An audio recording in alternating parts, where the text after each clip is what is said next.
صبر کرنا اگر اتنا آسان ہوتا تو اللہ نے صبر کرنے پر اتنا اجر نہ رکھا ہوتا۔ صبر کو تھامے رکھو، کوئی دل دکھائے، کوئی چھوڑ جائے یا کوئی دھتکار دے، کوئی لاکھ سازشیں کرے یا کوئی دھوکہ دے، کچھ بھی چھین جائے یا کوئی خواہش ادھوری رہ جائے، جو بھی کیفیت جیسی بھی حالت ہو، بس خاموش ہو جاؤ، اس کی رضا میں گم ہو جاؤ، تاکہ تم اللہ کریم کی بہترین تدبیر کی مصلحتوں کے راز جان سکو، تاکہ تم دیکھ سکو کہ رب العالمین کتنا کریم رب ہے، کتنا انصاف پسند مالک ہے، کتنا مہربان اور کیسی قدرتوں والا رب ہے، تاکہ تم جان سکو کہ اس کے سوا تمہارا کوئی نہیں، تاکہ تم اس کی بے پناہ محبت کا راز جان سکو کہ وہ کیسے کن حالات سے تمہیں گزار کے اپنے قریب لا رہا ہے۔ صبر رکھو تاکہ تم پہچان سکو کہ یہ دنیا اور اس کی خواہشیں محض دھوکے کے سوا کچھ بھی نہیں ہیں۔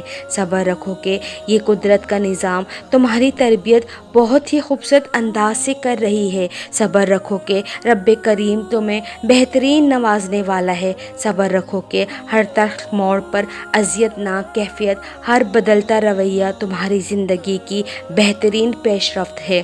بس چلتے رہو، صبر کو تھامے رکھو، اس کی رضا میں خود کو راضی کر لو۔ اللہ صبر کرنے والوں کے ساتھ ہے، یہ رحمان کا وعدہ ہے، اس کے وعدے پر یقین رکھو، کیونکہ یقین والوں کے لیے ہی معجزے ہوتے ہیں۔